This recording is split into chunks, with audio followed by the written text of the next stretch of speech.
이 사복음은 주로 예수님의 행적에 대한 기록들입니다. 예수님 행적에 대한 기록들을 하신 이유는 이 땅에 오신 예수님이 누구이신가 하는 것을 잘 드러내고 나타내기 위한 그런 말씀의 내용이라고 볼 수 있겠죠.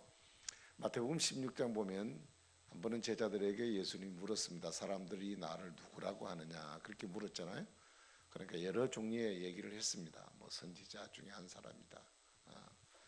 뭐 또 뭐 그 나머지 여러 얘기들을 지금 많이 했었는데 사람들마다 예수님에 대해서 느끼고 생각하는 것이 달랐어요. 그래서 예수님은 이런 행적들을 통해서 예수님 자신이 누구인가 하는 것을 드러내고 싶으신 그런 의도가 복음서에 나타나 있는 것을 봅니다. 자, 오늘은 그 내용 가운데 하나인 이 베세다 들녘에서 일어난 오병이어 사건, 이 사건이 바로 오늘 읽은 내용 바로 앞전 부분에 나오는 내용인데요. 이 오병이어 사건의 기적을 통해서 많은 사람들 앞에 예수님이 어떤 분인가를 드러내셨습니다. 보리떡 5개, 물고기 2마리를 가지고 모여있는 무리가 5,000명, 남자만 해도 5,000명이 모여 있습니다. 그러니까 온 사람이 다 합치면 한 2만 명 남짓한 사람들을 보리떡 5개, 물고기 2마리를 갖고 사람들을 다 먹였다는 얘기예요. 근데 그것을 나눠주는 제자들도 놀랬고 그것을 받아먹는 사람들도 놀랬고 도대체 그 많은 양의 것이 어디서 나올 수 있을까? 사람들이 깜짝 놀랐습니다. 그것은 예수님 아니고는 할 수 없는 사실들을 이행하게 되어진 것입니다. 자, 이 사실을 경험하게 된 그 떡을 먹게 된 수많은 사람들이 예수님에 대해서 생각을 달리하게 되었습니다. 지금 유대 나라는 로마 나라의 지배를 받고 있는 나라이기 때문에 경제적으로나 여러 가지 독립권도 없고 그래서 독자적으로 살아갈 수 있는 능력이 없는 나라이기 때문에 참 가난에 시달렸던 우리나라가 일본의 그 강점기 때 당했던 고통처럼 어려운 일들이 많았습니다. 그래서 그들이 생각을 갖고 있는 것이 뭐냐면 이 땅에 우리나라를 로마로부터 독립시켜서 왕이 될 수 있는 메시아가 오기를 기다렸습니다. 그래서 그 사람이 한번 오면 우리나라를 독립시켜서 부강한 나라가 되게 만들면 좋겠다 하는 꿈을 갖고 있었단 말이에요. 그런데 그런 사람을 물색하고 찾는 중에 예수님을 보니까 이 사람이 적격이에요. 뭐 병자도 살리지, 뭐 보리떡 5개, 2마리, 물고기 2마리가 5,000명을 먹이지. 이건 가히 사람이 할 수 없는 일들이 예수님을 통해 이루어지는 모습을 보고 사람들이 이 차에 예수님을 우리나라의 왕으로 삼자. 그래가지고 로마와 대항해서 독립국가를 이루고 우리가 배고팠던 이 허기진 배를 좀 채웠으면 좋겠다. 그래서 예수님을 왕으로 삼으려고 사람들이 우르르 하고 몰려들었단 말이에요. 이 사실을 예수님이 감지를 하셨습니다.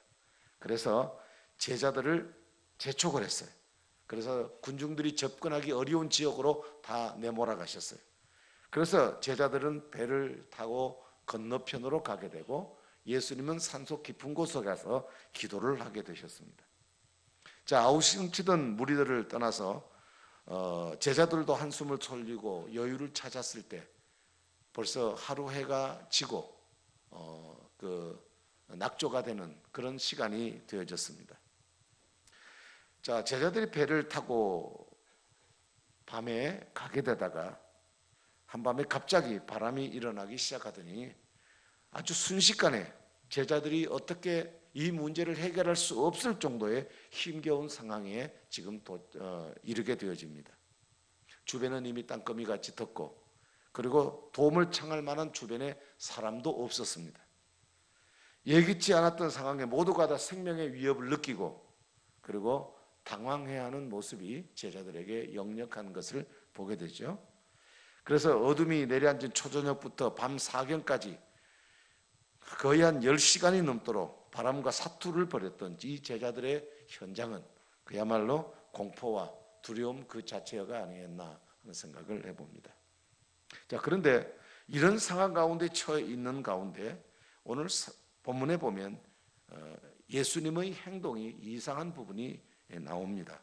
48절에 상하로 나누어서 48절 상반절에 보면 이런 말씀이 있습니다. 바람이 거스림으로 제자들이 힘겹게 노젓는 것을 보시고 하는 말씀이 나옵니다.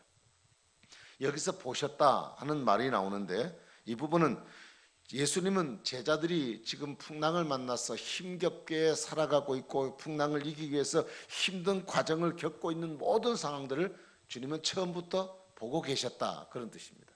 보고 계셨다. 자, 지금 제자들이 풍랑을 위해서 바다 한가운데서 고통을 당하고 있는 모습을 주님이 보고 계셨다면 당연히 해야 될 일은 그들에게 가서 어려운 상황에서 건져서 고통을 당하지 않도록 만들어주는 것이 원칙입니다. 그런데 오늘 예수님은 도와주셔야 될 예수님이 안 가시고 있는 자리에서 보고 계셨다고 했습니다. 이거는 예수님으로서 이해가 될 수 없는 부분이 아닌가 하는 생각을 해봐요. 예수님은 사랑한 제자들이 죽음의 공포를 느끼고 처절한 몸부림을 치던 그 급박한 상황에 왜 현장에 가지 않고 주님이 무태서 보고 계셨을까? 아마 이렇지 않았을까? 제자들이 대부분이 바다에 익숙한 어부 출신들입니다.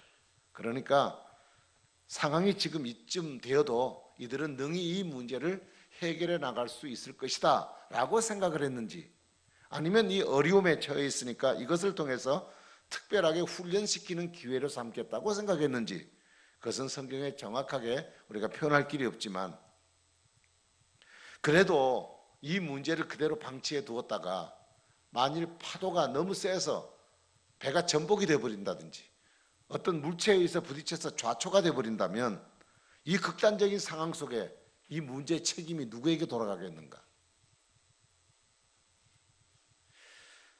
여러분, 지금 제자들이 예수님의 이런 모습을 제자들이 나중에 알게 된다면, 알고도 주님 보고도 가만히 계시고 계시다면, 이 사실을 제자들이 안다면 얼마나 크게 실망을 할까? 얼마나 크게 실망할까? 그리고 제자들이 이런 고통을 어려움을 당했는데 예수님이 그들을 건져주지 않았다, 살려주지 않았다는 이 나쁜 소문이 꼬리를 물고 다른 사람들에게 전파가 되면 예수님의 이미지에 큰 타격이 될 수도 있을 거고, 또 그 행동에 대해서 사람들이 나중에 예수님을 비난할 수도 있을지 모르겠습니다. 자, 그런데 오늘 본문은 그 상태에서 이 내용을 끝을 맺는 게 아니라 더 심각한 문제가 나타납니다. 48절 다시 하반절을 보시면 노젓는 것을 보시고 다음에 밤 사경쯤에 바다 위로 걸어서 그들에게로 오사 지나가려고 하시매 하는 말씀이 나옵니다. 자, 여기서 예수님이 지금 고통을 당하고 있는 현장에 오셨는데 건져내지 아니하시고 지나가려고 하셨다고 얘기가 나옵니다. 지금 저물 때 제자들의 상황을 지켜보던 예수님이 사경쯤 되어서 지금 제자들이 힘겨워하는 상황 속에 지금 온 겁니다. 유대인들의 하루는 저녁 6시부터 시작이 됩니다. 그래서 낮과 밤을 12시간으로 나눴을 때 밤의 시간이 저녁 6시부터 다음날 새벽 6시까지, 그것을 1경, 2경, 3경, 4경으로 3시간 단위로 끊어서 그 사람들은 구분합니다. 그래서 오후 6시부터 9시까지를 1경이라고 하고, 그 다음에 9시부터 밤 자정까지를 2경이라고 하고, 그 다음에 자정에서 새벽 3시까지를 3경이라고 그러고, 그리고 3시부터 새벽 이른 아침 5시까지, 6시까지를 4경이라고 그럽니다. 그러면 지금 1경과 4경은 초밤에 시작해서 새벽에 날이 동이 틀 때까지를 얘기하고 있잖아요. 그러니까 지금 예수님이 1경부터 밤 4경까지 지켜보셨다는 것은 적어도 10시간 내지 12시간의 긴 시간이 지나도록 주님이 지켜보셨고, 그러다가 이제 4경쯤 되어서 주님이 찾아가셨습니다. 그런데 그 긴 시간을 보고 계시던 주님이 4경쯤 돼서 10시간이 훨씬 지나서 이제 제자들에게, 고통을 당하고 있는 사람들에게 무리로 걸어오신 예수님이, 그러면 이제라도 봤으니까 건져내 주셔야 되는데, 그 고통에서 면회까지 해주셨는데 예수님이 그냥 지나가시려고 했다. 그냥 패스해버리려고 했다. 그냥 지나가려고 했다는 얘기예요. 여러분, 예수님의 이런 행동이 이해가 안 될 수 있습니다. 우리가 어렵고 힘들면 예수님 와서 당장 구해내 줘야지. 보고 아시는데 그 현장까지 오셨는데 왜 안 건져주시고 지나가 버리시려고 그러나.